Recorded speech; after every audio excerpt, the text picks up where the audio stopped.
good morning and a warm welcome to all of you. So, today we are in day 6 of our 10-day course. I hope all of you have had a restful weekend. Today's lecture topic is on Towards a Regional Energy Club. What would it mean? This is the question. It's an important topic from our perspective, that is, the Indian perspective. The tutorial will be on the specifics of Eurasia's Caspian reserves and Indian excess. So all the best. Over to you, Professor Shaban. Thank you very much, Professor Upadhyay, and good morning to all. Have a good week. Today we inaugurate my 6th lecture. Some other people inaugurate something else. And I'm happy to be meeting you again. As a sort of transition from last week, I'd like to emphasize 3 or 4 points very briefly. As I try to make clear many times, we are looking in many ways at the potential of the Shanghai Cooperation, the potential of the new Central Asia or the new Asia, in a very much so, as I've said before, in a Weberian approach, using ideal types. What is an ideal type in the Weberian approach? It's sort of a model, not of what exists, but of what could exist or is in the making. And looking at the potential of the Shanghai Cooperation means that we sometimes mention existing facts, or sometimes we mention things that are still in the making. The second point is that we are also looking at what I call real intentions. In other words, what the explanatory factor for the dynamics we're looking at is behind the scenes, or implicitly or potentially. And so on Friday I asked the question, is in fact the ultimate motive behind the Shanghai construction a joint security in the broader sense than military, or in the narrow sense of military? And today I will ask similarly the same question about the energy aspect. Is the ultimate motive, rationale behind the Shanghai construction energy? In other words, the rest would be, as William said, much ado about nothing, or much ado, and the real thing would be energy access, exclusivity, hence the expression an energy club, which is of course to be explained. Third,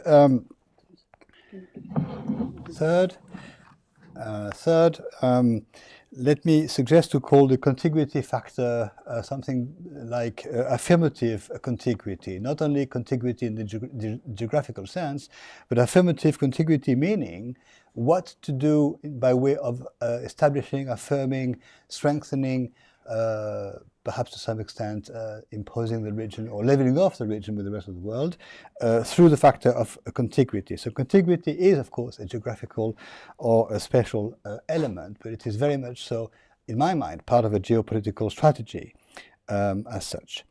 And to conclude this transition points, we looked at the list of members, observers, and affiliates last week on Friday, and we too briefly mentioned the future membership possibilities. There is also access on the internet to future membership possibilities, or future affiliations in my vocabulary.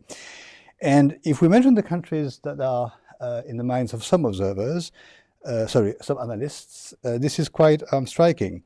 As potential observers are mentioned Bangladesh, which makes absolute sense, it's in the region, it's a neighbor, and so on, and Algeria. And Algeria is not contiguous, Algeria is located very far, but incidentally, Algeria is one of the most productive energy exporters by way of natural gas to the south of Europe, to France and to other countries, and it is situated far from the Shanghai Asia, but it is located in a context where there are some alternatives to be found by a country such as Algeria, as there are for a country such as Turkey, alternatives to the classic European dimensions, the classic Western Eurasian dimensions. Potential dialogue partners now, we are mentioned Syria, Israel, Iraq, and Laos. Countries which are more logical in the context of being situated either in Western Eurasia, the Middle East, or in Southeast Asia, of course. Now, future affiliates are not a certain substance, but they are an indication of how things might be going. Today's topic is called Why, or Towards the Original Energy Club, What Would It Mean? Or the subtitle, the rephrase, the title could be Why an SCO so-called energy club would amount to more than an Asian OPEP. And the idea implicit in the subtitle that you have already understood is to suggest that the main difference between the situation of the 1970s, the oil shocks, and the situation today is that in the 70s, the producers started organizing themselves to rise prices and so on, but they were exporters overseas to the consumers. Whereas in this case, in particular in the New Asia, we have producers and consumers who are contiguous. So they are neighbors. There is not this overseas transport factor is not present. We'll pick this up in the conclusion and in the tutorial. So to introduce even further the topic of today, what is the real purpose? What is the real intention of the new Asia? I ask the question again today for energy, as I did on Friday for other reasons. And if the real purpose is what we're looking at today, the real purpose matters more than clarifying what the real nature of the construction is. What is the ultimate geopolitical strategic aim or motive of the countries concerned? The hypothesis of this session today is the following one. The hypothesis is that all that has been made or suggested as prominent until now, the border settlements, the border negotiations, the good neighborhood, the cross-border improvements, the enlargements of the affiliation and the deepening and so on, boil down to one purpose. The one purpose as the major geostrategic gain to ensure the new region with energy independence, with energy capacities to serve oneself. In other words, the conceptual approach, might it be such that it should yield to a more realist or real or concrete reality, which is classically to cast off dependencies of all kinds, neo-dependencies of all kinds, in particular in terms of energy, and to emerge or re-emerge or neo-emerge as a center which is both a center in the classic geopolitical sense, but also a center independent in terms of its energy, energy being the fuel, so to speak, and the substance of development and economic growth. So in other words, could it be the case that we would, purely looking at energy issues, have the key, the explanatory factor of the whole process that has been taking place over the past 30 years, or potentially even more than 30 years, starting from the attempts to stabilize the border situation in the late 70s. I present my material in 4 paragraphs, which are on the board. Paragraphs 1 and 2, so to speak, look at the offer, the topic of the offer, and paragraphs 3 and 4 are the topic of the demand for energy, offer of energy and demand for energy.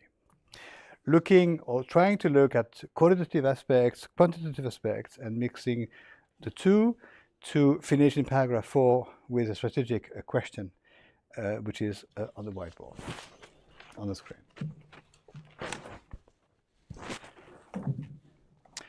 So what is, in paragraph 1, the starting point or the quantitative aspects of the SCO energy questions, or the Shanghai energy questions, not strictly restricting ourselves to the members, but looking at the countries concerned in the region. The question is, from a starting quantitative point of view, that those countries have most of the world's reserves of energy to date. Now, to be specific, one should have numerous and up-to-date figures which keep changing to specify what we call reserves, and in fact, not just one category of figures, but 4. We should be able to distinguish between estimated reserves. Now, estimated reserves of energy are what archaeologists or geologists rather and engineers tell us what could be lying on the ground by way of oil, gas, and coal, and so on.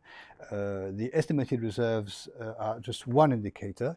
not sufficient, but a starting point. The second indicator we should be able to document, sometimes with difficulty, is the one of proven reserves. Proven reserves is what engineers more specifically confirm as existing energy reserves, and even they go so far as to suggest that the energy is available there in a form which is exploitable, not made so difficult to access as in the case of Turkey, for example, that the plateau lying on top of the reserve is such that it is difficult to imagine ever drilling through it. The third category of indicators which we should provide, and not easy to access sometimes, is the figure of exploited reserves. That is, reserves that are tapped, reserves into which one has equipped, what do you call them, wells and the all engineering extracting technology. But that is not enough still. The fourth indicator is the indicator of profitable reserves. In other words, reserves which make sense to extract and sell when the market prices are such or such, and not extract and export when the world market prices are too low. So we have a situation with numerous changing, evolving factors that are to be taken into consideration, and we ought to simplify the picture when we look at broad analysis of the situation. Roughly speaking, it is possible to say that the region holds half of the world's gas reserves, 50 to 55% of the world's gas reserves. And by the countries, I definitely mean more than the 5 countries usually mentioned. We have to include, of course, Azerbaijan and Iran and Russia and all countries that are in the Shanghai Cooperation as affiliates. 50 to 55% of the world's reserves for gas, the main producers being Turkmenistan, of course, and Russia, to a larger extent than usually is known by analysts and observers and students. But it is the case also that energy is available in countries little spoken of, such as Afghanistan and others.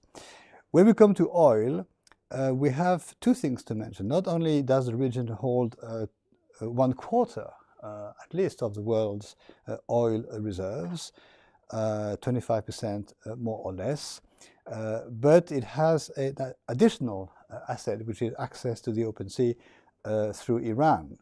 And so the question of oil directly, in terms of being exportable, so to speak, and the question of gas indirectly, exported through other routes, also comes to mind. The asset for the Shanghai affiliate is not only the reserves, but the exportability, so to speak, or the transportability of the reserves. When we come to coal now, the region holds about 1/3 or 35% of the world's reserves. And I'll finish on the thing, and then we'll come to more updated figures, thanks to my excellent colleague, Professor Guzer. Uranium is in particular something that should be borne in mind, where the region holds not only half of the reserves, but half of the produced uranium. Kazakhstan itself having a share in the world's production of uranium of 40%, and an estimated 15% of the world's uranium reserves, uranium being, of course, the energy of the nuclear reactors, with a specific issue here that those countries of Central Asia are signatories to the Non-Proliferation Treaty of Semipalatinsk of 2006, so they are, in a sense, trying to detach themselves from atomic questions, certainly in the military sense, but also as much as possible in the civil sense. But yet, of course, there is a counter trend which has picked up since 2006 in the region, which is to suggest that nuclear energy production for civil use is unavoidable, or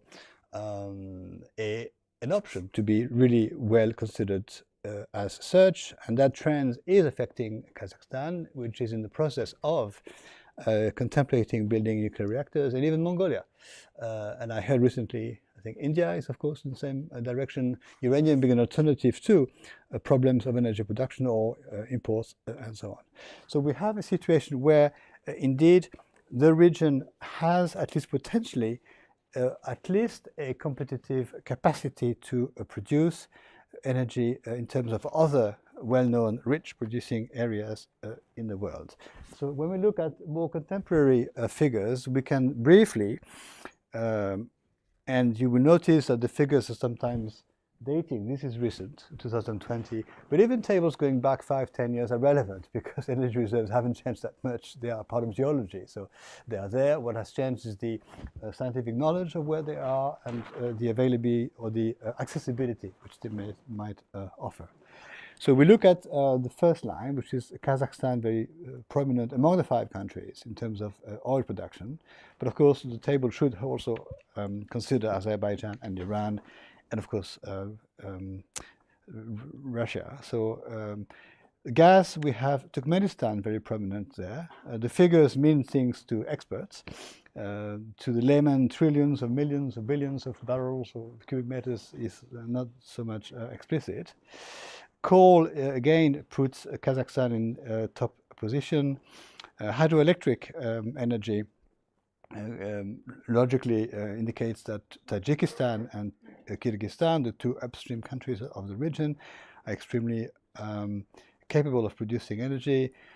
In the south of the region, Kazakhstan, the figures indicated concern more the north of the country, with great rivers such as the Irtysh and other rivers are concerned. Solar energy as a potential, of course, places this country, especially Kazakhstan. Why Kazakhstan? Because it is larger in size, therefore more able to allocate land to the technology. And the wind potential is, of course, extremely high as well.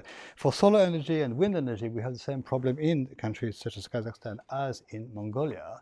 That is, the obvious potential is there. There is no questioning about the fact that the countries could or are able to provide a huge amount of energy from wind and sun, but the climatic conditions are such that the maintenance cost for the equipment is extremely high, because the winters and summers have a temperature gradient of 80 degrees, from -40 to +40 degrees. So even resistant metals suffer a lot. The same applies to roads, actually, which have to be rebuilt almost every year. So we are into a vague area of potential numbers or indicative numbers, but we are in a very clear area of the potential productivity in terms of energy of the member states.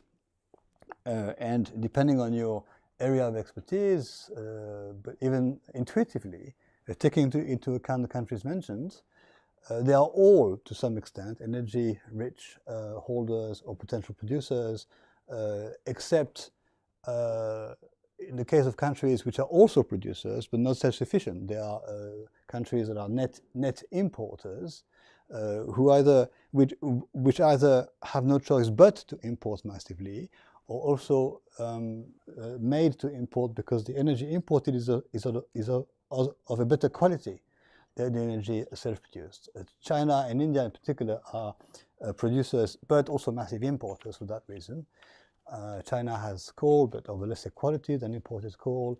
And China, of course, is developing wind energy and solar energy, but is in dire need of importing energy. It is estimated that the energy import needs of China increase by 5% every year. Now, 5% every year after 5 years, 10 years, 20 years, 30 years is a huge number. And I'd be happy in the tutorial to hear the figure for India. Probably there is a figure somewhere, how many percent each year extra energy India needs to import. We could mention resources which are not energy, but clearly industrially relevant. The country holds a huge amount of the gold reserves, especially in countries such as Mongolia and Kazakhstan, and other rare metals. And Kazakhstan, as they like to boast, holds and can produce and export all the elements of the Mendeleev table. They have everything. That's how they introduce themselves. First their name, then the family name, and then the Mendeleev table. So this is a picture which is definitely part of the new geopolitical actor of Central Asia, and part of the great game, but not the great game as sometimes we think there is a sort of high, massive diplomatic / military dominant reality in the world. Energy aspects and industrial aspects and mineral aspects are, of course, very prominent. Paragraph 2 now, looking in a more qualitative, so to speak, manner at the question of energy plus the question of the contiguity of the countries concerned. There are perhaps 2 or 3 things to be underlined, indicated by A, B, and C on the board. First of all, in terms of energy needs are not purely related to population, but they are also related to population. And the region has gone from holding the Shanghai Cooperation Organization members, have gone on from hosting 25% of the world population to today 50 to 60% of the world population after the accession of India and Pakistan.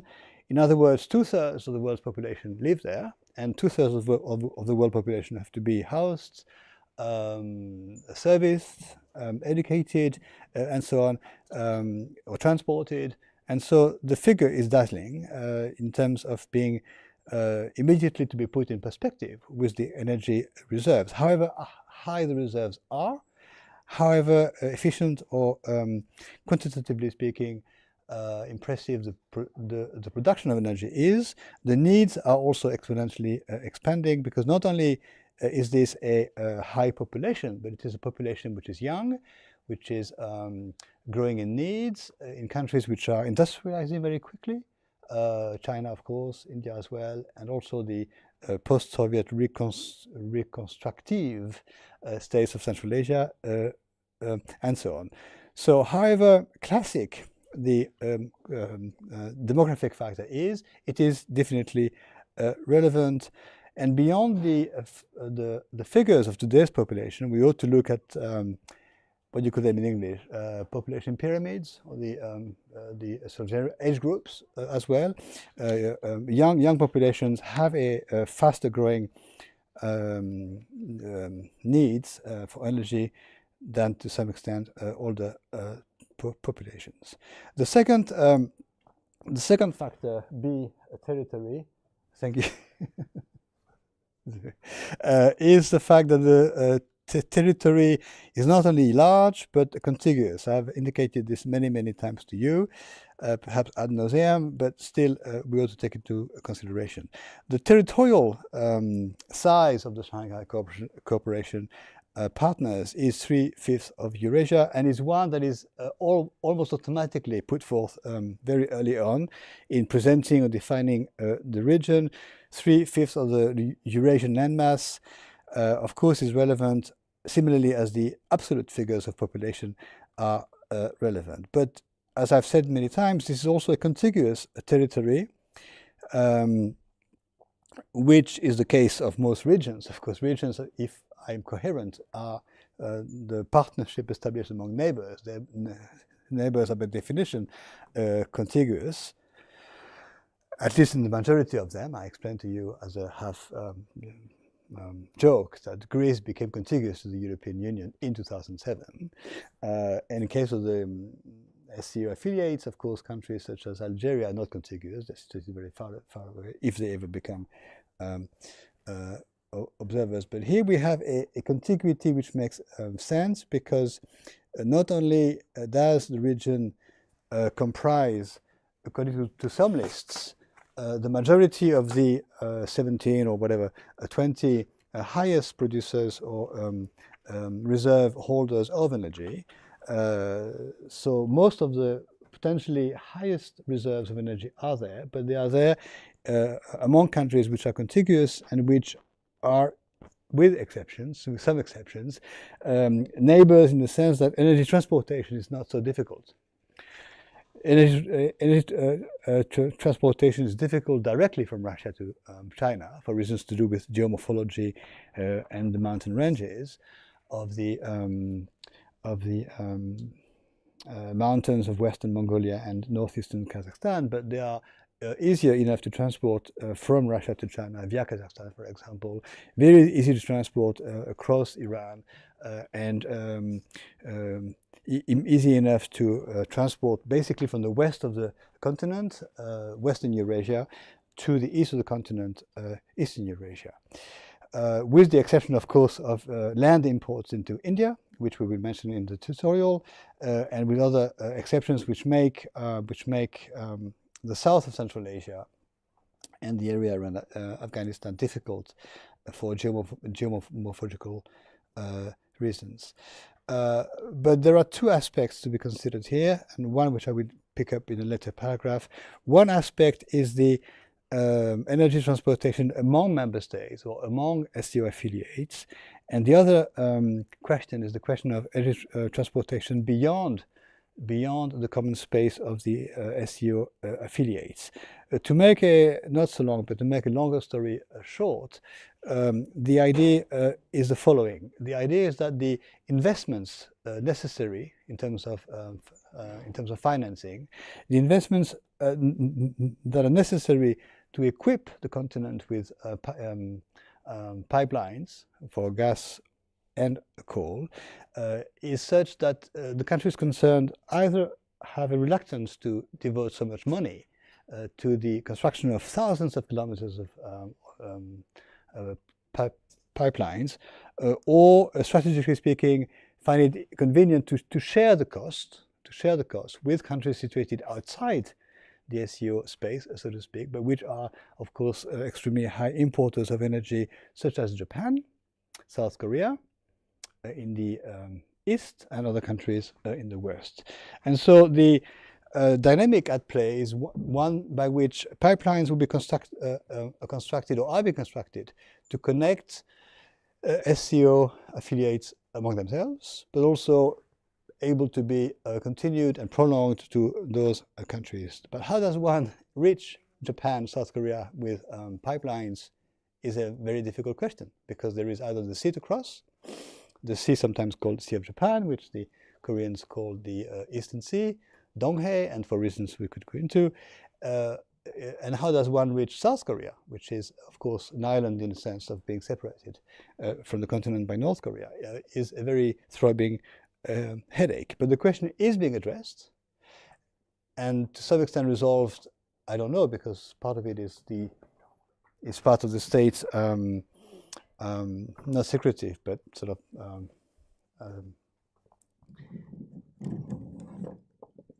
discrete negotiations. But my point is that so many would-be difficult or impossible questions are in fact being addressed and solved to a large extent. For example, the question of crossing through the territory of Mongolia, which for some time was a difficult one, because neither Russia nor China wanted to depend on the Mongolians on the territory for imports or exports, is being now addressed with some degree of north-south pipeline construction. The main problem, which is for Mongolia the east-west connection, almost no rail connection east to west as against north to south, is also being addressed, because east-west connections across Mongolia would certainly make Kazakhstan or territories of the center of the continent not closer in kilometers, but accessible by pipelines going east of Mongolia, which is towards South Korea and Japan. So all these issues are being addressed, and in the name of energy transportation efficiency, or in the name of cooperative regional dynamics, whatever you prefer to call it, these issues of the engineering of the construction of pipelines across, I repeat, 4,000, 5,000, 6,000 kilometers is one that is at present being addressed, which wasn't addressed 10 years ago, which wasn't addressed 20 years ago, and which was something that would have shocked people even to be mentioned 30 years ago. The distance is one from Turkmenistan, Iran, and Azerbaijan, from the Caspian Sea to the east of the continent, because in terms of China, at least originally, the highest consuming regions of China are east and southeast. So this distance is what is the reference we have in mind, even if, of course, the distance is smaller from among other countries. And the last point C, is that this also is a relevant issue: energy production, energy transportation, meeting energy needs due to the population and due to the territorial factor. These are all relevant in terms of the diplomatic framework we are looking at, which is the SCO Charter of 2002. The Charter clearly underlines that part of membership, part of being a member of the organization officially, and my additional comment, indirectly or informally, part of being an affiliate in general, observer, and even a dialogue partner, but certainly the consequence of membership is a commitment. The word is an easier topic. A commitment to privileging cooperation with other member states over cooperation with what the Mongolians call third neighbors or partners outside the region. Any member and would-be applicant should have a common border with an SCO member or an SCO affiliate, but also commit itself to privileging cooperations among other affiliates over cooperation with other countries in the world. And that is an extremely clear and interesting point to be mentioned in this paragraph too, and to sum up the approach so far, in the sense that privileging cooperation, energy cooperation with other affiliates means something quite clear. It means potentially, at least, to reorient energy exports to fellow members or affiliates, and redirect exports possibly away from a country situated outside the Shanghai space, and politically or diplomatically or historically or potentially this is the case. The reason why it's not yet perhaps a reality is because those countries still need the revenue from exporting energy outside the Shanghai space to countries which are ready sometimes to buy energy at a higher price. And so those countries are not yet ready or willing to deprive themselves of the revenue derived from exporting outside the Shanghai zone. But potentially the concept of an energy club is beginning to make sense. Not only is it officially mentioned by some SCO members, there is something called an SCO energy club, which is more or less successful, more or less exclusive, more or less well accepted, but the concept exists exactly as the concept of a SCO currency zone. And if one day should come into reality, that would be an extremely sudden sort of revelation of the original motive for planning the Shanghai construction in a sense. So my conclusion here is to suggest that we ought to ask ourselves the question of whether the chicken and the egg again, the original intention, maybe as far back as the 1980s or 70s, I mean, going back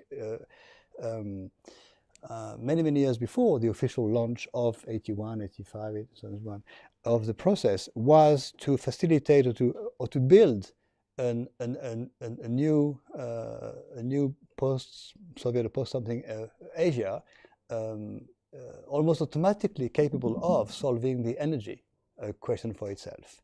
In other words, if the hypothesis holds, as early as the 80s and 70s, the idea in the mind of some leaders was to equip the region one day with the possibility of being independent from energy exports from outside the region. And the race is the means to the end. The means being opening borders, negotiating borders, stabilizing borders, establishing an organization, mobilizing diplomacy and international law and other forms of legal legal umbrellas and frameworks to consolidate the cooperation in general and energy cooperation in particular.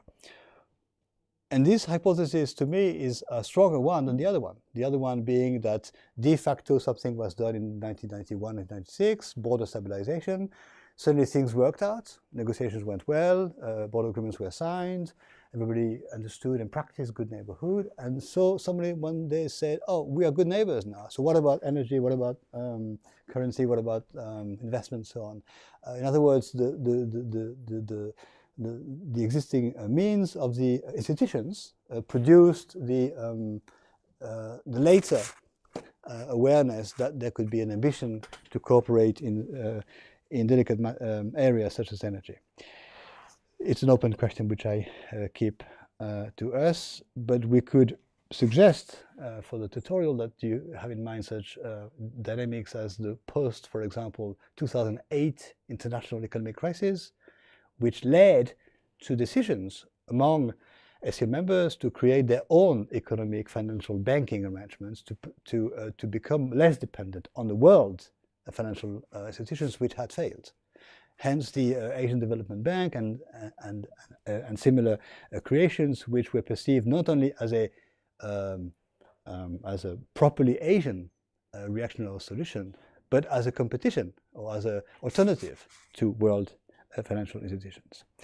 Now, for paragraphs 3 and 4, which I've called the demand aspect, although this offer and demand dichotomy is not absolutely relevant, is the quantitative aspect, again, of the energy question in the name of good neighborhood. There are all other complementary qualitative aspects of the question, which are the following ones covered in a few minutes. What can we say more about the qualitative energy aspects, renaming them the good neighborhood aspects or the good energy neighborhood aspects? From the point of view of the demand, it is estimated that these years the region will amount to 20% of the world energy demand, which is a very high proportion and a growing one as well.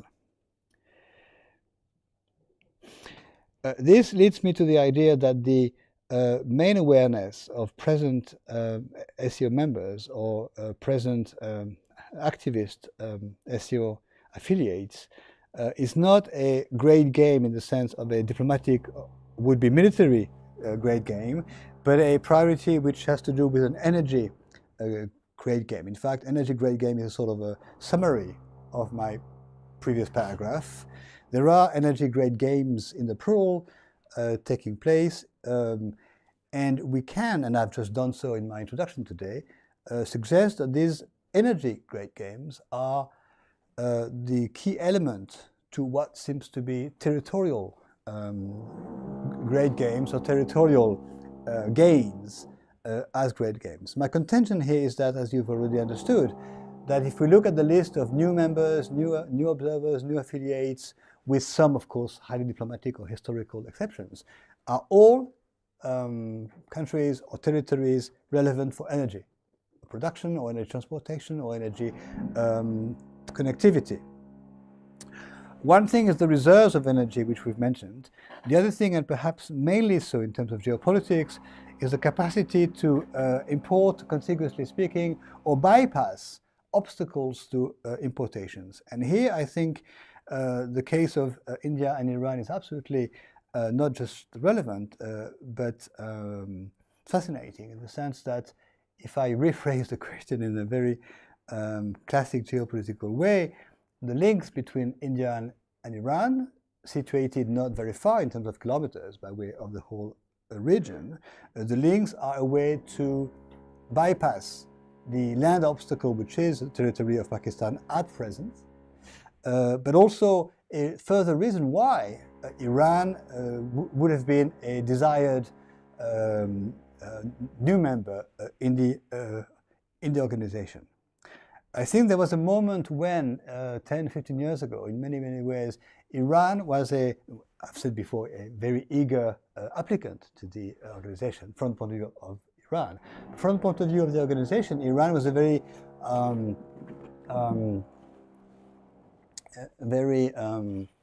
welcome actor because there were years when Iran was a sort of very activist, a critical voice against the West. And so indirectly, Iran was, 10, 15 years ago, a country which expressed openly what some STO members might have thought secretly or discreetly. But this is superseded today, I think, by the relevance of the territory of Iran in connecting Central Asia or the New Asia to the Middle East and the West, of course for exports and imports in general, but for energy imports and exports in particular. And so we discussed this issue last October. I don't want to be too long over this issue, but the connectivity from India in terms of energy imports is quite clear. It's the Middle East and Saudi Arabia, or it's Iran, or even if experts tell us that the territory of Iran is not yet equipped enough by way of land, railway transportations, or roads, for example, to really be in a facilitated corridor of transportations from the south of the country, which is the coastline, north to the Caspian Sea area and eventually to and from Russia. But the fact that the territory of Iran, which I take only as one example, seems, quote unquote, to make more sense, to have more relevance for energy transportation than even for other, from other points of view, is a case in point. When we look at figures, we realize not only at the fact that the major actors of the New Asia, which are China and India, are energy-dependent countries, but we look at a situation where the main solution to the energy problems is imports from within the organization, with India having more choice, more open choices beyond the Shanghai organization as such. But when we look at the Middle East countries from which India imports, they have all or are all becoming affiliates to the organization. So there is an interesting discussion which we will have as to the fact that whether or not the SCO affiliation is an additional facilitator to energy imports, additional to other good diplomatic relations which make countries producing energy happy to export to countries needed to import energy. I prefer to remain on the qualitative aspect here than to go into some figures. But to conclude paragraph 3, and before I come to the main discussion in paragraph 4, let me just say that we have a situation regarding energy which is, first of all, fast changing and fast evolving. When you look at the situation 5 years ago, 10 years ago, 15 years ago, there was much more compartmentalization between countries such as, for example, Turkmenistan, Iran, Russia, which were high producers but not as connected to the consumers, the consumer countries, and the situation where it is to the necessary to at least try to establish a hierarchy of factors and of factors or reasons why countries opt for such or such diplomatic realignment or clarification. And the discussion point is whether energy questions as suggested today come on top of the priority list compared to other factors that we've mentioned. In other words, my last word on paragraph 3, in the name of or in the interest of energy questions, are countries prepared to overcome or bypass or leave to the side their there are other factors of disagreement. Would energy agreement take over territorial and or other form of international disagreement?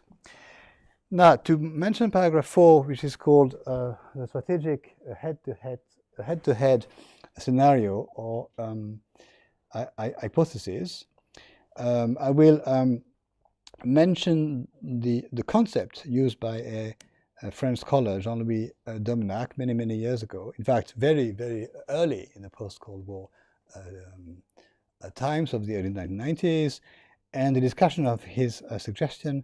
But also here I'm echoing one point I made in chapter 5 on Friday, which is the defiance. The fact that from the point of view of the military capacity, is there a trend which would suggest that countries that become very strong, impressive in terms of the military capacity are tempted to overuse that capacity and become either defiant or threatening or overusing their military deterrence capacity. The same applies to the energy question and more generally to the macroeconomic success. When countries become rich, prosperous, developed and so on, able to make others dependent upon them, they might be tempted also to overuse that power and establish a hard way of talking to the other countries that have become dependent. Now, what is Jean-Luc Domnac's hypothesis, if I translate from the French, is the following. The hypothesis, which is in French here, sorry I forgot to put it in English or Hindi, is the following one. Would a country be tempted to open up in order to become rich or prosperous through trade, later to close in again to develop by itself or with the neighbors, is my additional term to Mr. Domnac's suggestion. So I repeat, would a country be tempted to open up, the expression precisely used for China in 1978, in order to become rich and prosperous from the revenue of international trade, revenue of other types of exchanges, international trade as theorized by David Ricardo and so on, and then eventually one day to decide to close in and enjoy the richness, enjoy the currencies, enjoy the bank reserves, and just finance its own development. Now, at the time of the early 30s, this is a chapter in a book written in 1993, at the time Domnac did have in mind China per se, closing in as China. My hypothesis today is that no country would close in by itself, but possibly close in with neighbors. So you've understood what I mean. The idea is that would the SCO Asia, whether the members or the affiliates, open up and trade and import, export, and become very rich and prosperous, and one day become more exclusive, more of a club.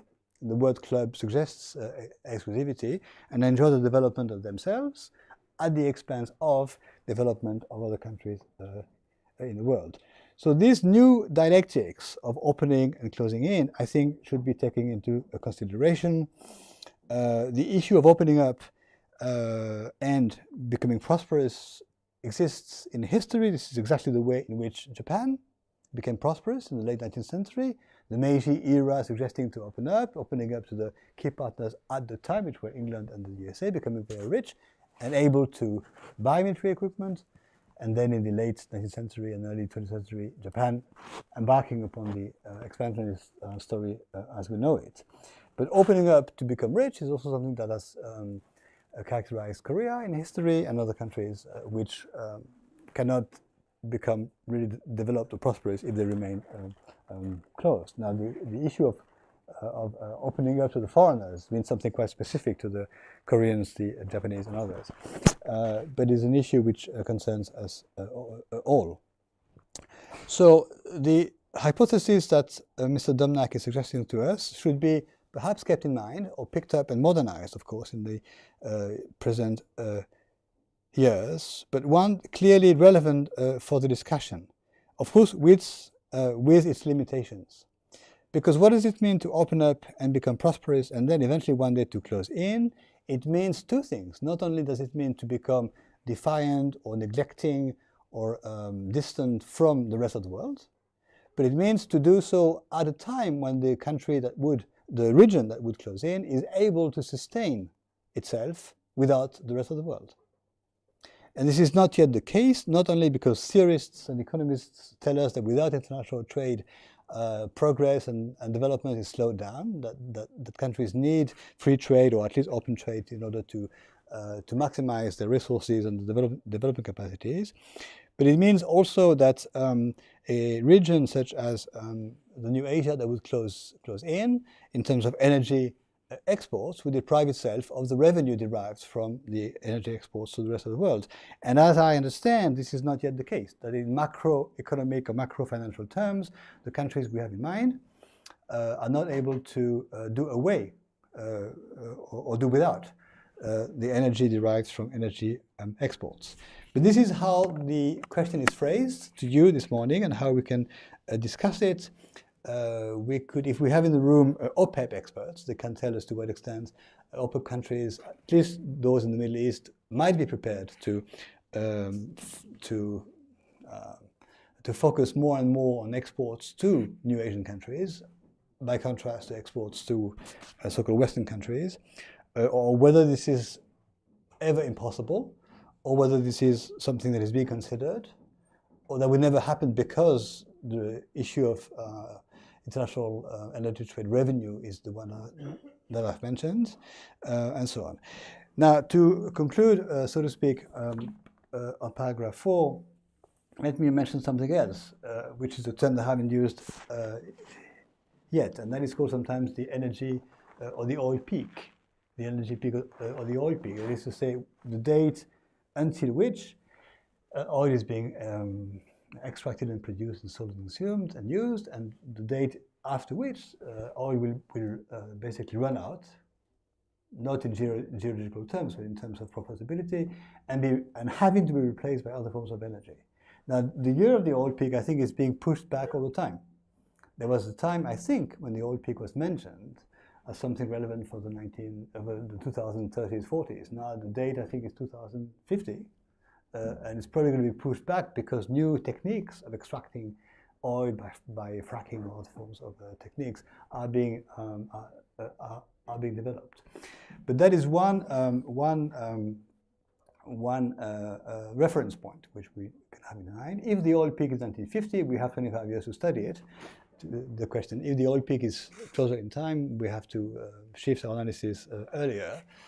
Or if the oil peak, the fossil energy peak is pushed back in time, then we have a number of decades in the name during which to study the question. I think there are signs of things changing very much in the world in terms of energy production, imports, exports, and in particular oil, the hierarchy of oil exports and imports. I'm struck by the fact, for example, that over 10 years ago, the USA, which for 100 years had a policy of security policy of importing energy, importing oil massively, to the point of making the points of access or deliveries of oil in the world questions of national security. And national security is something in the name of which any country is prepared to go to war, has become a net producer, reducing massively its energy imports, especially oil, and developing the putting to extraction of oil reserves in the USA territory, or developing new ones by fracking and other forms of technologies. Now, at the same time as this has happened, in other words, a re-Americanization of the energy production question, at that exact same moment in history, key providers of energy to the USA have somehow rethought or balanced out their diplomacies. Some of them have re-Asianized and so on. So there is, in my analysis, I'm not saying I'm right, I'm just saying I'm freely suggesting as an academic that we have a parallel evolution where some key countries, such as the USA and others, are rethinking their energy import policy at the same time as their providers of energy are themselves rethinking their diplomacy and rethinking their alliances in the world. This is all linked to the fact that Something very simple and non-negotiable is energy dependence or energy independence, because energy holds the keys to industrial development and societal peace. So in conclusion, and questions that I would like to suggest to you and to us are the following 2 points. The remaining question when we discuss energy is nuclear energy, which is particular in many, many ways, because it is a much more efficient form of energy. I'm sure that scientists can explain to us how many tons of oil or cubic meters of gas 1 kilo of uranium is equivalent to, but by efficient I mean with a quantity of nuclear fuel, the energy produced is equivalent to vast amounts of oil and gas and coal. With a specific issue regarding the nuclear energy, one is its link, its potential link to the nuclear military dimension, and the other is, of course, the access to uranium as a fuel and what to do with nuclear wastes. And so in that sense, there is also an asset for the New Asia, or New Extended Central Asia, as I call it, because it has it has nuclear reserves. I've mentioned those of Kazakhstan, but other countries as well. They have the space to deal with the nuclear wastes in many, many ways, the space that other regions, Europe, for example, doesn't have. And it has the capacity to equip. This is the asset of nuclear energy. It can be produced in locations which can be dispersed, and therefore the issue of energy, electric energy transportation, is less of a headache than when energy is produced in a more centralized location. So the nuclear factor is also an additional factor or advantage for the region we're looking at, in addition to the reserves of oil, gas, and coal, and so on that I've mentioned. The other question is, what might be the reaction to an energy club of the SCO or affiliates, the reaction by other groupings of producers and consumers, notably the OPEP and the Western consumers of energy, especially Europeans, because the Americans have energy at their disposal, whether in the USA or in Canada or in Venezuela or other countries of the continent. What would be the reaction of non-Middle Eastern OPEP countries, or the reaction of clients of the OPEP, should the scenario of a SCO energy club pick up and become the reality in the world? I do not know, but as part of our analysis of the situation, we should also anticipate and discuss 2 or 3 or possibly more hypotheses or scenarios of what I call the reaction to the possibility of an SCO energy club being formed, being efficiently formed, becoming exclusive, or becoming defiant.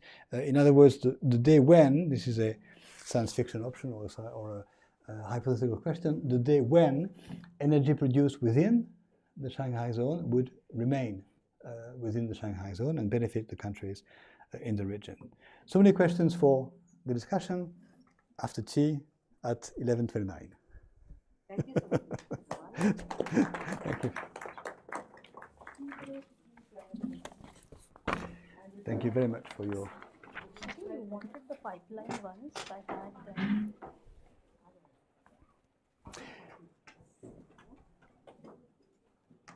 And I'm happy to leave these documents on the table for students to look at during the tea break, especially this one, which is a bit old now, but it's called the 17 countries sitting on the top energy reserves in the world, and you'll have surprises in that list when you come to look at it.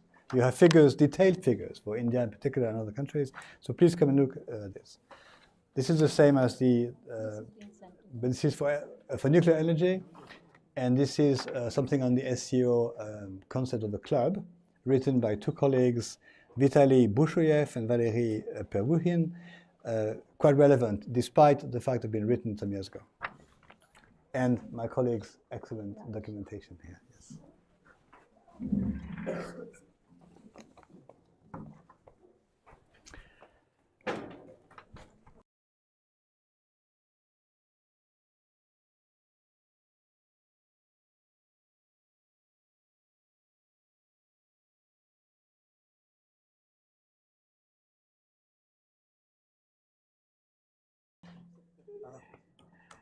And so let's approach the topic of the specifics of Eurasia's Caspian reserves and Indian access for a few minutes with me speaking, and then take questions from the floor. Questions restricted to and focusing on the topic of the day. And while I speak, there will be a map put on the white screen on the screen, so we can visually accompany what I'm supposed to say. I wish to make 4 points. Briefly, what's wrong? The first point is the mention of the concept of the Caspian Basin, the Caspian Sea area, or the Caspian area, whichever you prefer to call it. And there is a famous chapter of geopolitical analysis which focuses on basins, river basins in particular. So the concept of a basin is also one that is used and present in geopolitics. The Caspian Sea area, the Caspian Sea basin, as we can see on the map if you zoom in to some extent, is the... Or maybe find some other maps, I don't know, yes.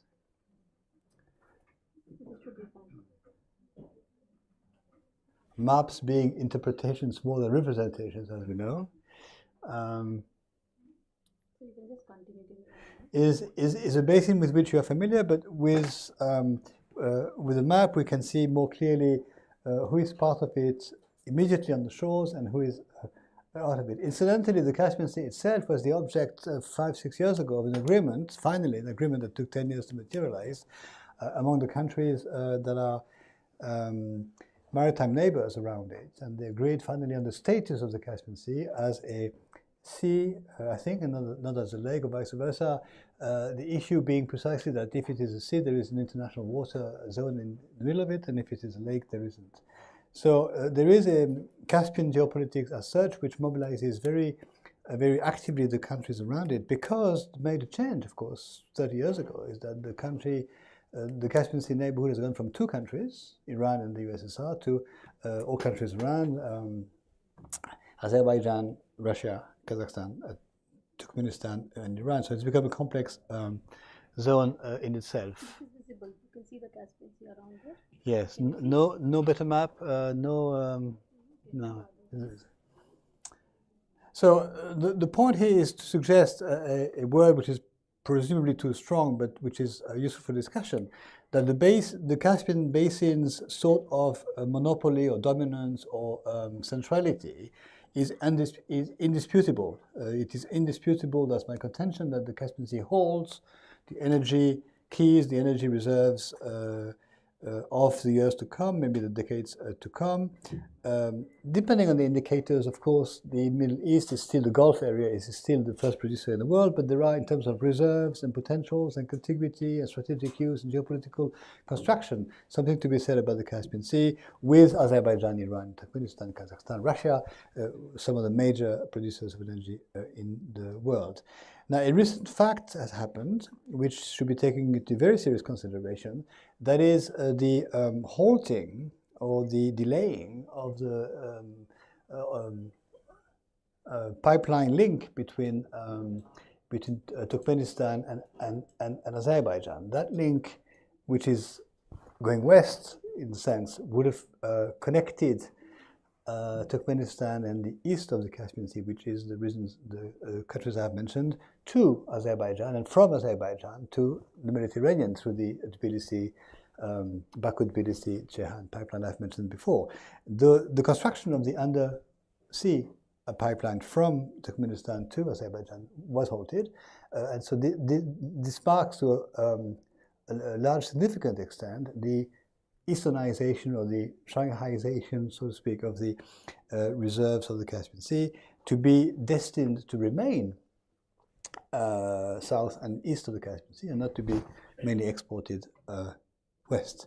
So the Caspian Sea as a concept makes sense, and to the extent to which the Caspian Sea basin or area is linked or linkable or connectable to India, I think is one that we will discuss.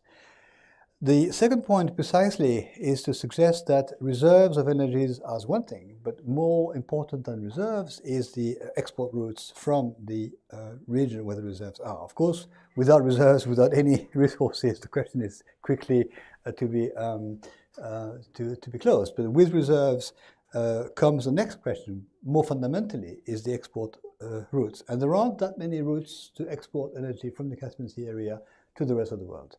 One route is the western one through Georgia and Turkey. The other one is through the north of the sea and Russia and the west, but that route has become bypassed today. The other route, which is east, is from the Caspian Sea area directly to China through the convenient single territory of Kazakhstan, to which can be connected Turkmenistan and Uzbekistan. And the other route is basically southeast, and that's the Tapi route in terms of its name, and the route that goes from Turkmenistan to Afghanistan and Pakistan and the Indian Ocean. That route, I don't have time for that now, but explains to me, from the point of view of geopolitics, much of the 2001 plus events and presence in Afghanistan, and the dynamics, which is the most potentially rich today, of whether or not sooner or later the Caspian Sea will be connected to the Indian Ocean in terms of energy exports, and that is our second point. There are, I don't think we can discuss this, but many alternatives to what I've just said. From the Caspian Sea area, it's west through Azerbaijan, Georgia, and Turkey. It's north through Russia. It's east through Kazakhstan, and it's southeast through Turkmenistan and Afghanistan. There aren't really alternatives to that, and clearly over the past years, the eastern route has become privileged. That is the route from the Caspian Sea to Kazakhstan to China in many ways. The third point is that at present we are witnessing a sort of reorganization of the whole continent in terms of pipelines and energy transport.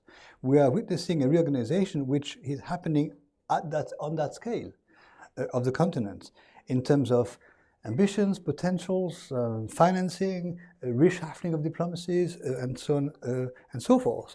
And so when the reshuffling takes place on that magnitude, on that scale, anything becomes possible. Even connecting India to the Caspian Sea becomes manageable, however much it costs, however complex it might be, however technically difficult it is sometimes to build pipelines for certain terrains. When the continent is being reorganized, one particular country, one particular connection is part of a vast scheme.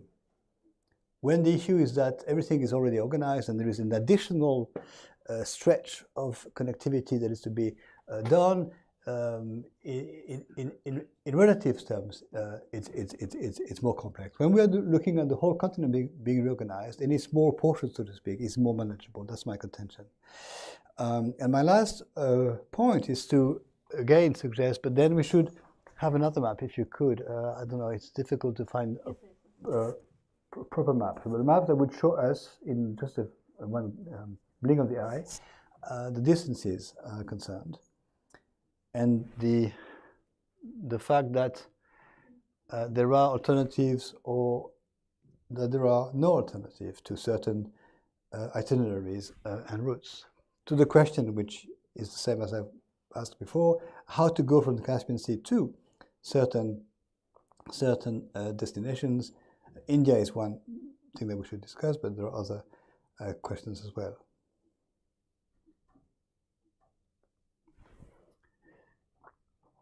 It is getting behind if we like go to the phone. No, right? Not visible. Well, is Google Maps not relevant? No, we don't want Maybe not. Okay, right.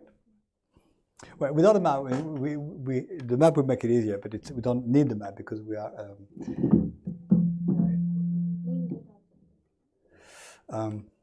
Okay, now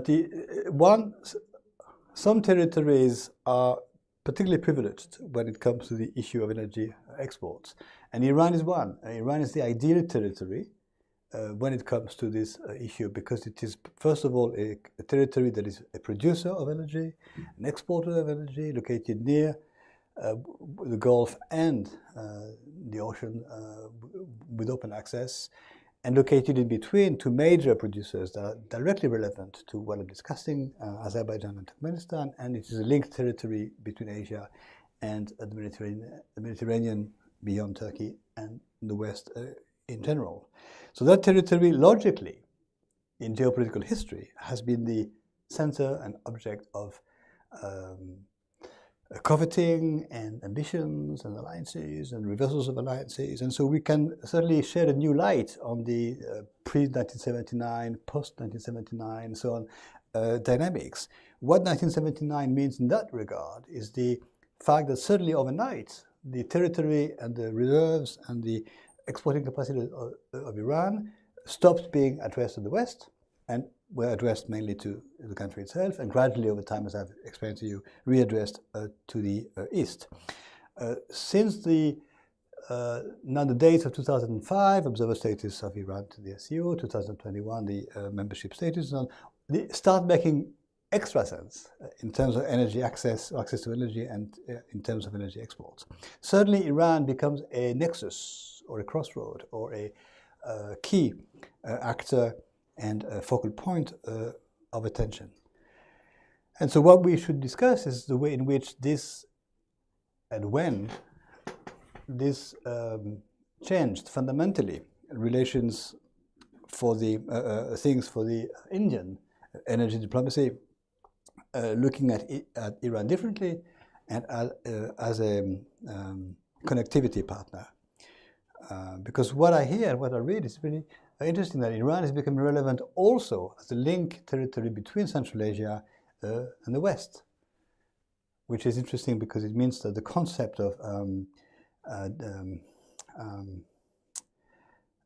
unlocking or de-landlocking or unlocking Central Asia is one that is no longer purely academic. It's one that is becoming practical. And it is interesting also because there is a way in which if you start infrastructuring or equipping over vast distances with railways and roads and other pipelines, the links between Central Asia and the Mediterranean, the links between India and Iran and that part of the world, you reach the comment which I've heard and which surprised me and about which I'm still thinking, that this would be a way for India to connect to Central Asia via Iran, which makes sense, but which is not something that spontaneously we might have thought of 5, 10 years or 20 years ago. And certainly Iran is no longer isolated, but is, on the contrary, turned into a centripetal actor that may change in many ways the logistics of the question. I think this microphone is going to remember me, and This is fine. I'm going to... Yeah. This is the one which we finalized. Yes.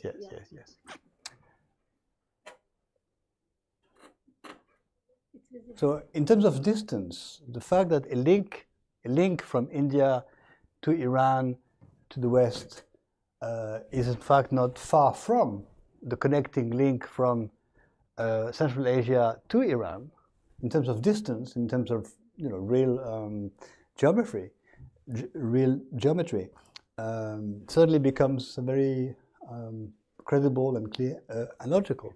But in terms of historical geopolitics, this was not a link that would have been thought of as coming easily to mind. So things are changing very fast and very much. Now, whether this is just abstract high diplomacy or whether this is extremely applied and concrete energy connectivity is the question that is opened. So now we can address questions focusing on and restricted to today's topic: energy, the Caspian Sea Basin, India's new priorities, and so on. Questions and comments? This is fine. This Yes. is what we finalized. You can use the quantity. Yeah. Yeah, there is a small hair, so.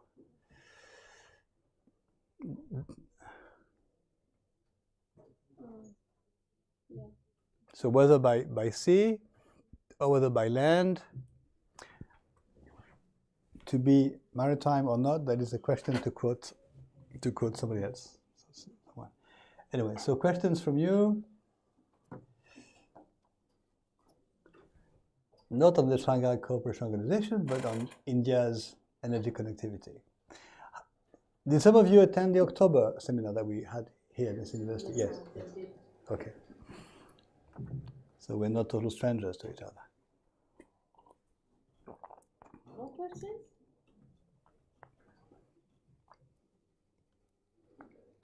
Somebody take the lead?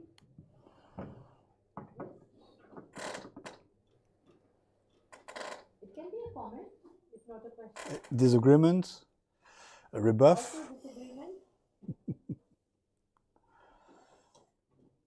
What about you? Please, you must. On SU's energy, the broader question on SU. Please. Yeah, that is what is supposed to be. Yes, please. Hello, Professor. My question is that is SU's current structure, the larger institutional framework, is that sufficient to act on making a real energy club that would exist in real world and not on papers, particularly taking in context the non-binding agreements and enforcement mechanism that SU currently have? Second is that should, if not, This is the first one. First, I think, Yeah. yes. The short answer is yes. The moment there exists a formal, diplomatic, institutional, legal sort of framework as a shell, so to speak, or as a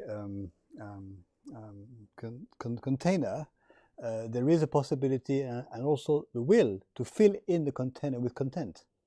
And the content is common actions or common priorities, if not common policies, as I've said before. So clearly, whether it is the chicken or the egg, clearly once the institutional framework exists, the participating countries want to adopt and pursue and follow common actions.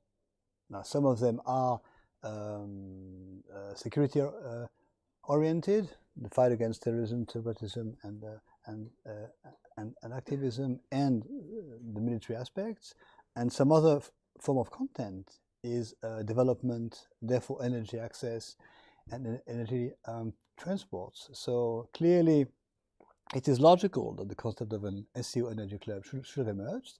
It emerged very early on in the years 2004 or 5, and if I'm not mistaken, it is regularly mentioned, and it might one day well happen. This is, I think, a clear trend. That is not the question to me. The question is whether the realization of an SU energy club would be exclusive of exports to non-Shanghai Cooperation space. And that question we cannot answer yet, but it is a potential evolution, which some other authors have called the closing in of the space, because there is still a dependency on macroeconomic revenue. The trend that has been in existence is that in the name of, so to speak, not officially, but implicitly, in the name of the Shanghai Organization solidarity, the prices of energy exported from some members to the other members are kept low. And if they are kept low, it means the revenue of the exporters are also low, and perhaps not sufficient for the macroeconomics. So they have to also keep on selling to non-regional actors at a higher price. If you look at Russian oil, the price it's paid at by the Chinese is much, much lower than the price it's paid at by other countries.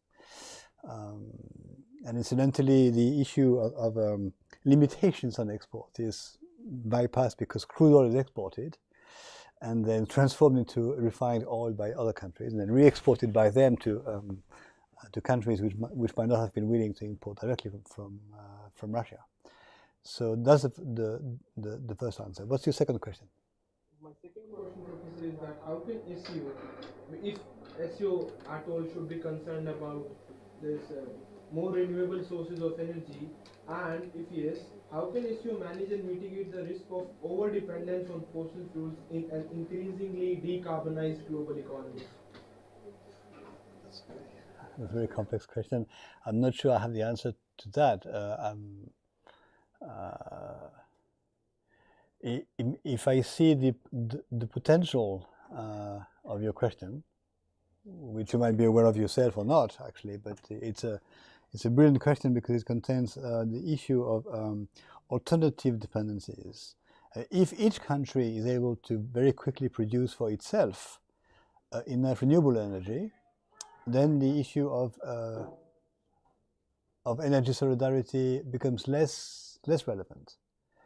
Suppose tomorrow morning all these countries produce enough energy for themselves from wind and sun and so on, then they no longer need to import energies from the rich countries. So China, India are independent, they no longer need so much the oil and gas from Russia or elsewhere. So that might be a way through which solidarities derived from dependencies are suddenly gone. And that would be perhaps a bad news for the cohesion of the construction of the region in the form of the organization. Now we know that it's not tomorrow that renewable energies are going to replace fossil energies, but we might well hypothesize that there will be always a mix of modes of energies because countries will want to keep relations also as exporters-importers. But I don't have the final answer to your question. Are you suggesting that the energy-dependent countries might one day become dependence-free? Sorry, I didn't get you. Are you suggesting that the countries that are within the SCO construction, the countries that are at present energy-dependent upon the producers and exporters, might one day become dependence-free? In other words, self-sufficient? Is that what you're suggesting? Not really. Near future, it doesn't look like that. Like, if I have to comment on that, I would say that first is we can take a larger global south approach in near future to say that at least for a few years or maybe for a particular period of time, we need to rely on this dependency on non-renewable sources of energy to at least reach to a stage where the levels of development are comparatively less unequal in terms of country-wise. Second is that if we have to reach to a stage of renewable energy at all, SCO might be with very all the hopes that I have in SCO. SCO might be a structure where SCO countries can provide incentives to other SCO countries to, like, in terms of reaching to that particular level of development where from that point of time the SCO countries can be, if not completely self-dependent, maybe more dependent on renewable energy and less dependent on the non-renewable sources of energy which SCO can produce and consume in itself only. Yeah, there's one element which is very simple that makes energy exports and imports specific. I'm going to say more, and the other point is that the context is one of a vast reorganization of transport grids, and some transport grids can be used to transport any goods, and they are the more relevant to our actual analysis, I think. The thing is that pipelines can only be used for transporting oil and gas. They can't be used for transporting other, it's in science fiction, for transporting other goods. So if they are being constructed at present as they are, but the energy, the oil peak is reached one day, when they become, what's the word, obsolete or not used anymore. You know, when countries no longer use gas and oil and things, they are not going to use those pipelines. At present, energy transport is not entirely realized by pipelines. In fact, only the minority of energy transport, so especially east to west of the continent, is using pipelines. Energy is transported by trucks, by trains, and when it comes to trucks and roads and trains, these are the most relevant mode of transport in terms of the reorganization of the continent, because of course railways and roads and trucks and all the rest can transport any type of goods. So they can be reconverted. Trains and trucks can be reconverted from energy transport to other forms of transport. So this is the vast horizon made up of, perhaps for the next 10, 20, 30, 50 years, a dual emphasis on pipelines and road and rail. And in 50 years' time, maybe the investments in pipelines will be what's the word, rentabilité, which would the return on investment would have been enough and gone, and the next emphasis would be on road and rail transport. That we don't know. In between those two evolutions, I think the production of energy by renewable sources will be increased, and electric power lines will be built, and therefore they will also be a way to equip the continent lastingly with electric power lines as transport vehicles, but the energy transported produced by renewable energies and not produced by fossil energies. It depends whether we are focusing on 5 years horizon or 50 years horizon or more. And I think if we claim to be ambitious enough to address potential development, we should address the long term. The long term, of course, is a very uncertain horizon, but still, even if we'll be dead, others will pick up from us. But your second question is beyond my capacity, I think, yes. Any other questions? Madam. Good afternoon, sir. Am I audible? Yes, you are audible and visible. So, despite extensive international sanctions being imposed on Russia due to, its action in Ukraine, the Indian-Russian relationship has not only endured but, expanded in the last couple of years. So, my question is how India's strategic interest in securing energy connectivity and resources is shaping with Russia, and what's its future in the upcoming 5 years, and how it's going to, align with the other global powers in the long run. Well, two questions, I think two answers. One is that history shows that the sanction regimes imposed upon this or that actor in the world is never efficient or fully efficient, or certainly not in the long term, because sanctions can be, the consequences can be bypassed. There are always alternative ways to import, export, and this is what the history shows regarding many countries in the world which over the past decades have been facing sanctions. In fact, in some of the books we've done, there are at least two chapters written on that issue. I'm not saying this so that you buy our books, but you can consult them. The ways around the sanctions, which characterize the regime sanctions in the world, and in the present times regarding Russia, that's one example. Now for India, Russia, and so on, I think any country's key word in terms of energy diplomacy or connectivity diplomacy is diversification. So as far as I'm concerned, the enhanced Indian-Russian connection over the last few years, or I mean, over the last decade, a few years, including in terms of energy imports, is one extra dimension which is reinforced or reintroduced or developed whichever way, in addition to other Indian partnerships for imports, exports. And Middle East is one, of course, and I'm quite certain that there is also at the same time a development in India for renewable energy sources. And differently from Mongolia and Russia, you have not only the sun and the wind, but you don't have the harsh climatic conditions. You may have other technical challenges for engineers to build windmills and solar panels, but you don't have the temperature gradient that they have. So it's a question of investment, it's a question of time, it's a question of credibility. But for a country with a huge size such as India and others, the extra benefit of renewable energy is that the energy can be located near the consumers, which is not the case for oil and the nuclear energy, or even nuclear plants. There is always a problem of transport of energy, and the crude energy as in oil and gas, or produced energy as in electricity, which can be transported far. It can, but there are lots of losses of energy at the same time. So I think, to go back to your two questions,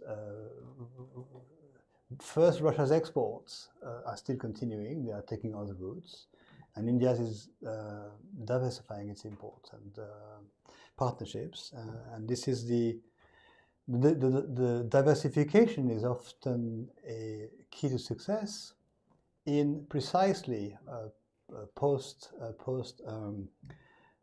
major post reshuffling of dynamics. If you look at Japan, part of the so-called economic miracle of Japan in the post-Second World War is not only its its activism in work, its determination, its very coherent policies, but the policy of diversification of imports of raw materials and diversification of exports of what's it called, industrial materials. Japan has very cleverly designed and pursued the policy of diversification to the point of being, as you know, but as people sometimes forget, the first country to invest in China on two key occasions: post 1978, the moment China opened, and post 1989, after the sanctions were imposed on China by many countries. Japan was one of the first country in the Western camp, whatever you call it, to reinvest or to renew or to keep investments and to keep partnerships with China after 1989. Thank you for the first question mentioning India. So other questions on India and India's energy policy and India's. I know you by face by now, but I don't know whether you are students or colleagues or PhD holders or whatever. It doesn't make any difference to me, but still. Any other questions?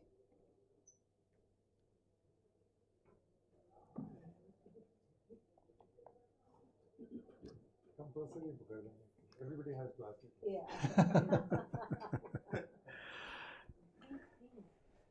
Anything that comes to your mind?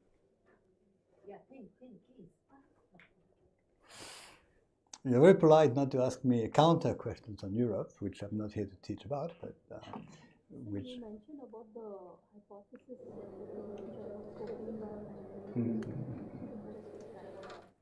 I'm sure the similar happened with Europe also in the industrial revolution era when the imports. Yeah. Yes, And then there was a contraction in the imports again. Well, what we've done is that when we invented or created the European space or the European market and so on, we of course adopted a free trade regime for member states, and then we made the external tariff, that is tariffs imposed on on imports from outside the European space, taxable, and those taxes actually going into the budget of the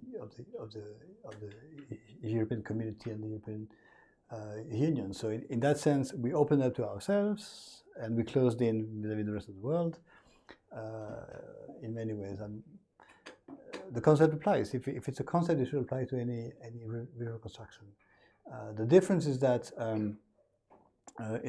opening up and closing in, as the hypothesis for China, cannot apply to the whole of the Shanghai Asia until a totally custom-free regime exists among member states, and that is not the case, except at present for the members of the Eurasian Economic Union. But besides the Eurasian Economic Union, which brings together Kazakhstan, Belarus, Russia, Kyrgyzstan, and I think more recently Armenia and Azerbaijan, unless I'm wrong, Uzbekistan is considering not yet part of it, but there are still custom regimes among other countries members of the Shanghai Cooperation. Now, has Europe opened up and now closed in?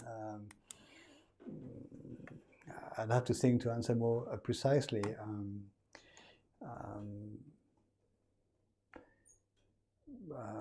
Perhaps what you are consciously or subconsciously suggesting is whether Europe as an entity, the EU as an actor, which is a concept some dispute, the EU as an actor is also engaging in international trade agreements, either with Latin America or the countries in the world. Recently, there was an agreement signed between the EU and Mercosur, which is making your question more complex, because whether we're talking about Some countries closing in or not, some countries part of the Eurozone only, or some countries of the whole of the EU closing in or not. I have to think more on your question. But the energy question is one that we discuss today. Now for Europe, the energy question is very different from what it is here. We have very few energy producers, essentially Norway and Britain, and both are now out of the EU as such. One never was in, Norway, and one was left recently, the UK.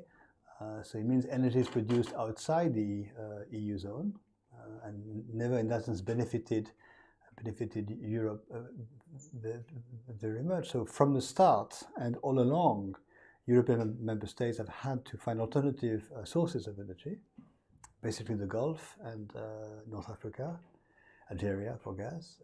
So that hasn't changed very much. That will probably not change. We've come a long way in the production of nuclear energy, but many countries have remained fiercely nuclear free. Sweden in particular, Germany tried or pretended to, but it's now going back at that point. And we are developing renewable energies with different successes. Some countries are very advanced in producing renewable energies, in particular Denmark, Germany, the Netherlands, Belgium, and then for some reason in the north of France there are a number of windmills more than in the south, probably because it's close to the Dutch and Belgian examples. So that's our evolution, and that Europe can only hope to, in terms of nuclear dependency or reduced dependency, to operate with nuclear energy and the renewable energy. And hydroelectric energy could be more developed in many of our countries. France in particular could have had a policy of developing more hydroelectric energy. We have sufficient mountains and rivers and streams and so on, but there was a choice made in the 50s and 60s to push development of nuclear energy because the scientific investment for that direction was the same, or to some extent the same, as the development of nuclear arms. And France, for reasons that are the General de Gaulle's reasons, thought that the concept of independence for France required the capacity to be a nuclear power. So there was a political choice. But in terms of geomorphology, France could produce much more energy from hydroelectric and from tidal waves as well, tidal technology, the tapping of tides, at least on the western coast, not on the Mediterranean. But yeah. So that's my answer for Europe. But back to India, or back to Asia. How much do we know? How much do you know about your government's recent or not so recent or projected efforts to develop nuclear, renewable, and other forms of energy as alternatives or complements to importing of oil and gas?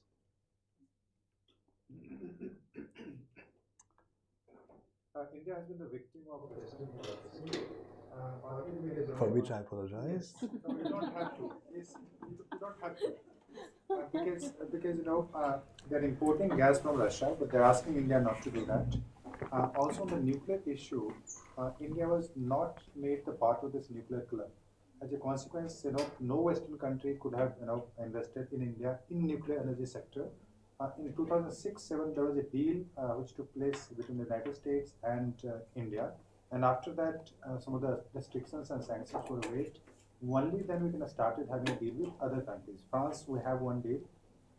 With the United States, we're going to have in future. But with Russia, we have very good nuclear program, nuclear joint collaboration. So Russia has helped, but otherwise, Japan and no other Western countries actually have invested in the nuclear energy in India. And we were not in position to import uranium and other products from any country, partly because of those restrictions. And so we are, and then Western countries are also saying that you cannot import from Iran, which is the nearest country that we should be importing. We cannot import from Venezuela. We cannot import from Russia. So just imagine the kind of hypocrisy that the Western countries have vis-a-vis the sanctions and the entire energy policy. And they now, most of what is happening today in terms of energy, that India is importing energy from Russia, in that price cap of $60 per barrel. And then a lot of energy India is exporting to Europe. So what Trump is saying that now he will try to stop that one because because US wants to export energy directly to Europe. America wants to export energy directly to Europe now. So there is a lot of conflict and tension which is taking place at the international level. And India is very clear that on the issue of fertilizer and on the issue of energy import, it will not compromise because people will revolt. Once there is a price rise, people will, no government can sustain even if 2-3 rupees. So that's the challenge with Indian government and decided very smartly not to join the Western side. Well, I think the modern world is one in which compromises can be imposed on people, on countries. Countries are now free to establish their own alliances and partnerships. You mentioned the day 2006. The nuclear deal between the United States and India Yes. For nuclear cooperation. It's called civil nuclear deal. So military, even today we cannot have, but yeah, in civil areas we can have cooperation with the Western countries.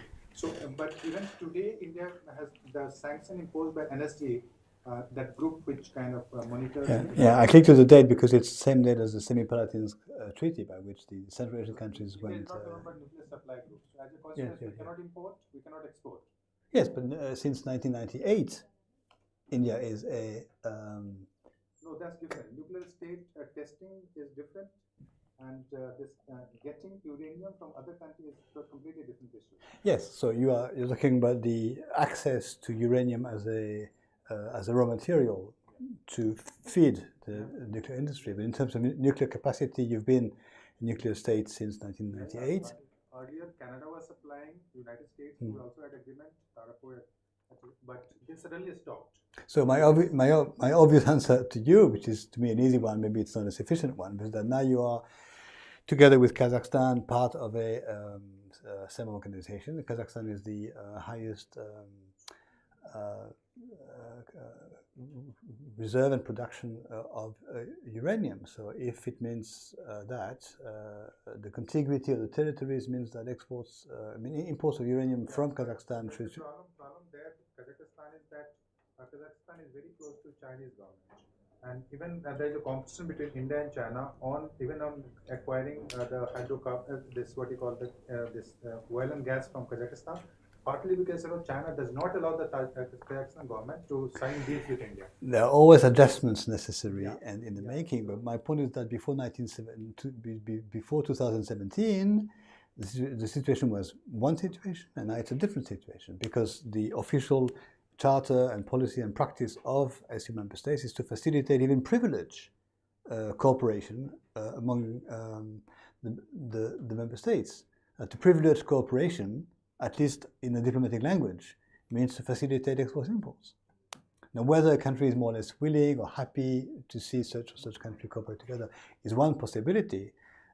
I said many times, and I will say it again, that members are still competing not against each other, but with each other. They are still trying to have the leadership or the prominence in many ways, and so the Chinese-Russian rivalry is not stopping, certainly because they're members of the same organization. The Chinese-Indian, let's call them, relations are not going to change overnight. The fact that Kazakhstan is trying to play, and it is playing, a sort of role, not a mediator, but an intermediary role between China and Russia is a reality, and China has had a very successful diplomacy for the last decades in that direction, developing actively relations with China. This is absolutely true, maintaining relations with Russia more than other countries in the region, except perhaps for Tajikistan, but Tajikistan is not as strong as Kazakhstan in macroeconomic terms. Therefore, the good relation with Russia for Tajikistan is one that makes Tajikistan able to receive support from Russia in whatever way. But the real stable, constructive relation is Kazakhstan-Russia, at least for the better part of the last 30 years. So rivalry continues, competition continues, disagreements, of course, still exist, but the facilitation of diplomacy relations is, I think, a reality. If we think in terms of facility or difficulty or impossibility of relations between the countries that we've mentioned, things have changed over the past 10, 20, 30, 40 years. and changing, they are going to facilitate even such issues, such delicate issues. In other words, the fact that nuclear cooperation, in the sense, if I understand you correctly, of access to uranium, enriched uranium, is not happening with, as formerly Canada or the USA or Europe, is the case. Is the case, but to what extent is that affecting the other potential, which is the provision of uranium from a country such as Kazakhstan? Now, enriched uranium is a different question. Even uranium, the technical part, even the technical issue, the problem is that US, for instance, US wants to establish a few nuclear, energy production center in India. But the problem is that US acquires technology from Japan, and Japan has a very strong nuclear policy that it will not supply to any country which has not signed the nuclear agreement, the international agreement. So as a consequence, even US is not in position to start companies in India because of the Japanese policy. So how do you deal with that? It's a big challenge. As a consequence, we had almost lost one government because of the deal.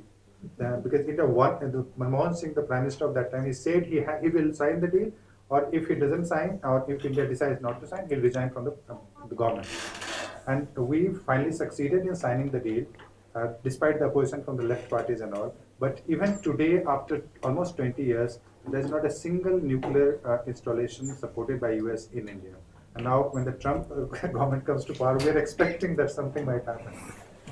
Yeah. Well, I'm not competent enough to discuss the enriched uranium issue. Uranium also, we cannot. Yes. Access to raw material has been denied as a part of policy. Yes, but okay, I repeat my answer differently. Among member states of the STO, there are a number, if not a majority, or half of them, are, or many of them, are holders and producers of uranium and also of enriched uranium. So India can import either one of the forms from them. Now it has been allowed, so we can import this. The history of the world is one also, to some extent, where things that are deemed impossible somehow are not impossible for very long. I think in India there is a perception that all the nuclear regimes, international regimes which have been created for export-import, it was only to prevent India from becoming a nuclear power. Yes. All the deals which have been signed, all of them. It was because of China, US and France and the UK, they collaborated in the Cold War period to prevent India from becoming nuclear. Yes, so this is the... France has been, we have better ties with France compared to other countries. Yeah, I agree. It means that the issue of exports, imports is not neutral. It's an issue to do with dependency, neo-dependency, or policies designed to provide and also make dependent. So in terms of, yes, so we agree on that. We agree on that.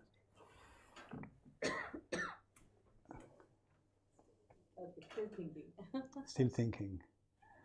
The thinking will produce a terrible question to which I will not be able to answer. So I ask the impossible question at 1 o'clock, so I can disappear, keeping face.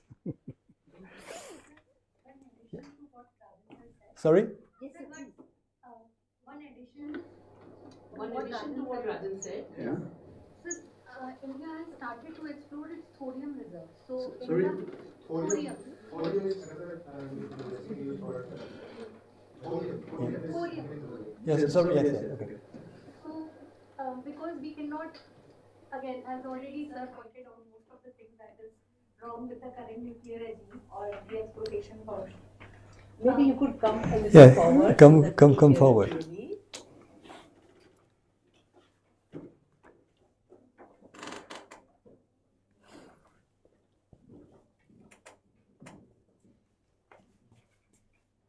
Sir, actually, India has started to explore its thorium reserve.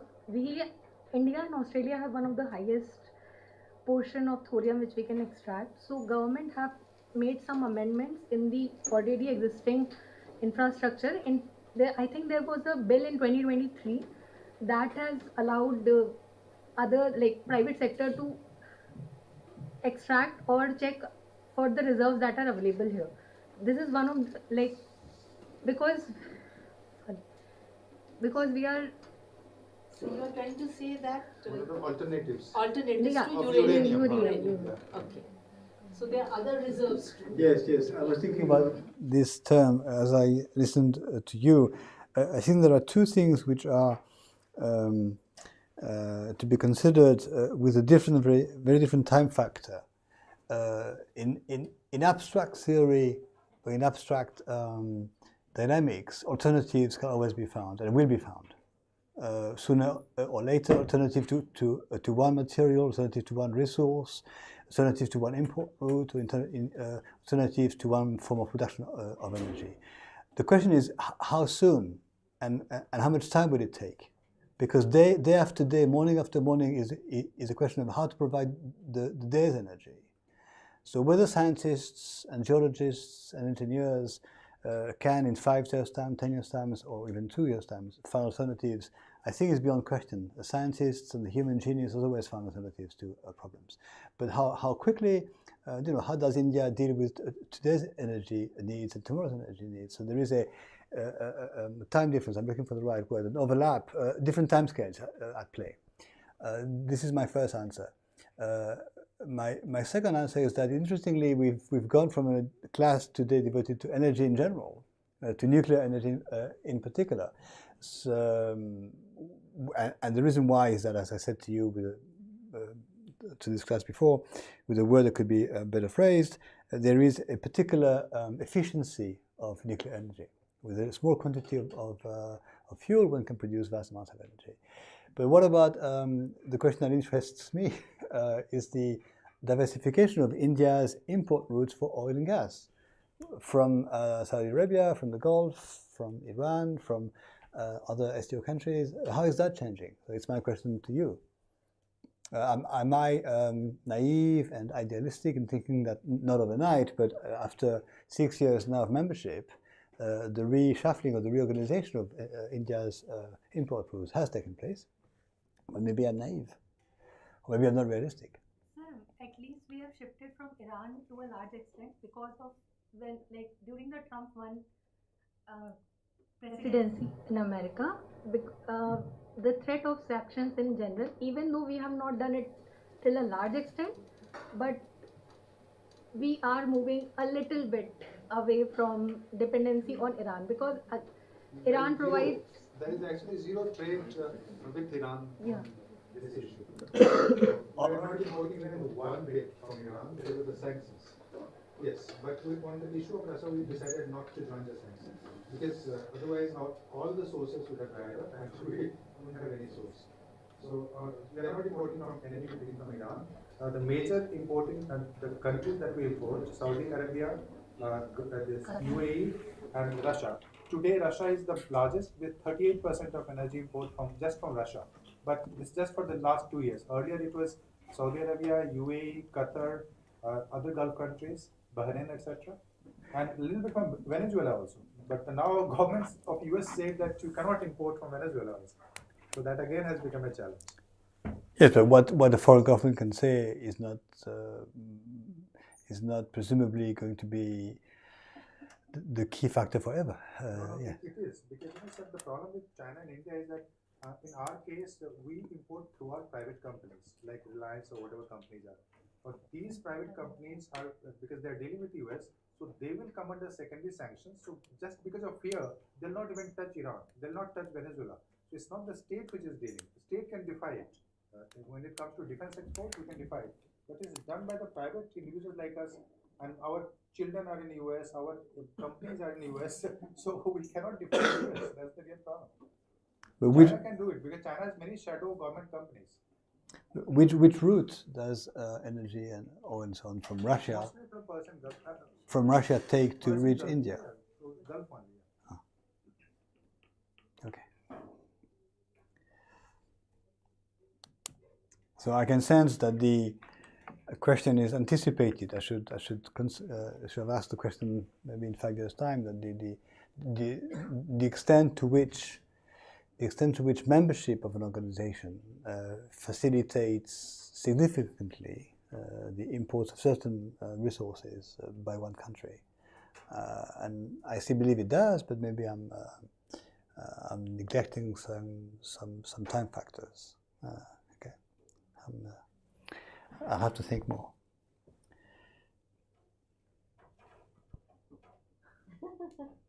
Okay, somebody else, please? Maybe on the last. Maybe 2 more questions? Yes, Madam. yes. Sir, out of everything I have inculcated from this whole seminar, since it is like not much of an interest for energy one, so I've just created a very short and crisp question. Before that, there were a few lines from various articles which I've read is that Turkmenistan is basically there to equip Iran with oil products, petrochemicals, electricity, textile products, and a lot of light industry. So Turkmenistan, yes. So basically, it somehow becomes in Iran's strongest partner in Central Asia, for basically the whole part of Central Asia. But however, with the massive oil and natural gas reserves, Turkmenistan's whole economy is heavily dependent on foreign exchange earnings and from the exports and sale of these resources. And given this, that the country's economic stability is also tied with Ashgabat's foreign policy and the cooperation with its neighbors. So coming to what Iran has to where Iran lies in this picture is basically Iran is always intended to take advantage of its location for oil and gas swaps with the countries of the Caspian Sea and the Central Asia in the hope of becoming a hub for regional trade centers. So coming to what you posed about the question that will a country be tempted to open an order, tempted to open up in the order to become rich and prosperous, and then one day decide to close and enjoy the richness of its own. So that was also mentioned on like 2 factors that it should be distant from the rest of the world and it should be self-sufficient to have its own resources. So can we say that even if Iran is somehow dependent on Turkmenistan for a lot of products, but then again that hinders Iran being the hub for regional trade? Because of course even though there are massive oil and energy reserves, but still somehow Turkmenistan still lies in that picture. So can we say hypothetically, even that is actually not practical in this modern world, but can we say hypothetically that Iran being the massive oil and gas producer or reserves having it, so can we say that it can actually go distant from the whole world and actually become a superpower in the next 50 years, I would say? Major power, you mean? Resources major power. But So- right now Turkmenistan I would say a lot of other reasons are also there, which is like US based sanctions.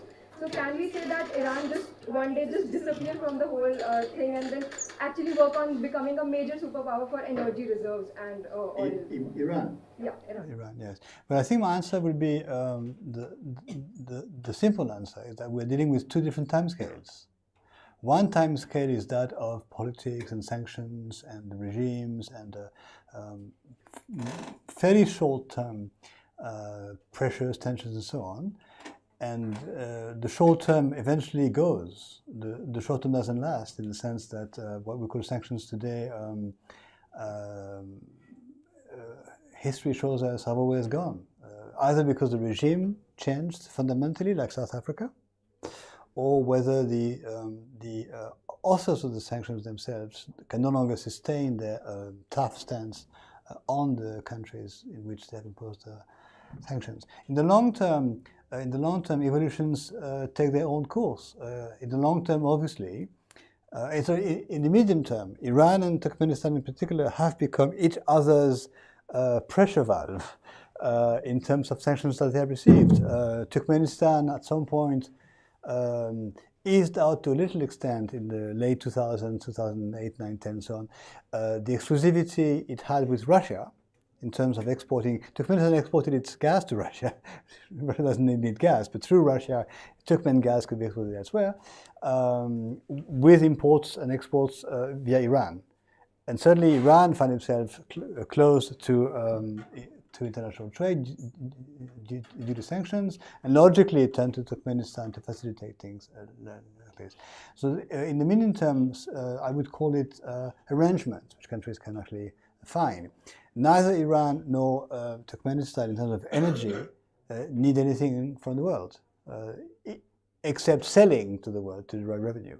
In the long term, all these things will would be gone in the face of a superior fundamental restructuring of the continent, which is happening, which is underway, and which nothing can stop.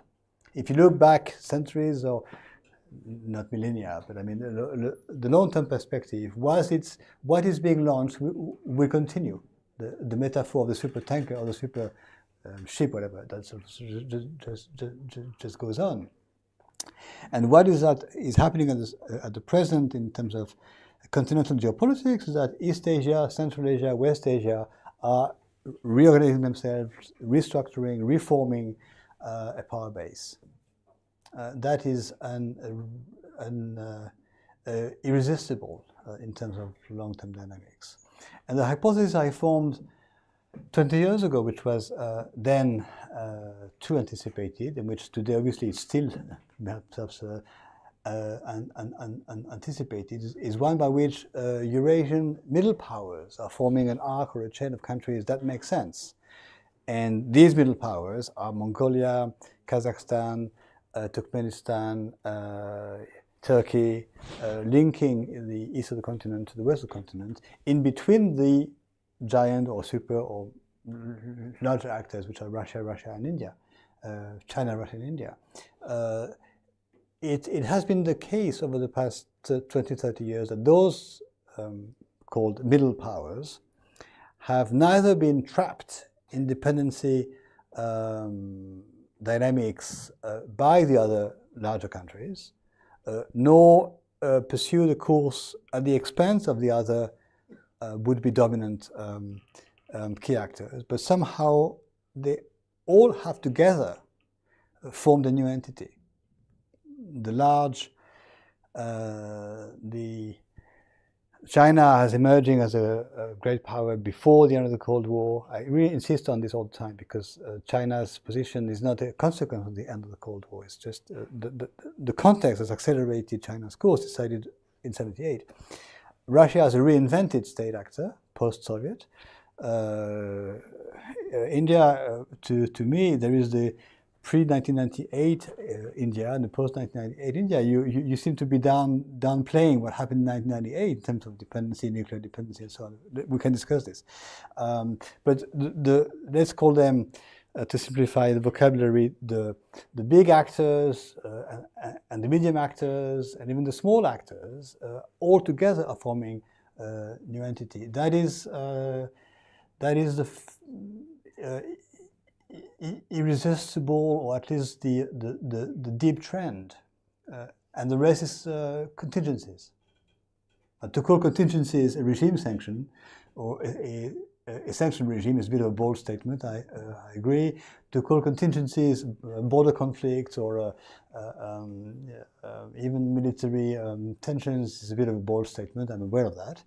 But if we accept to have short-term analysis, medium analysis, long-term analysis, then we can.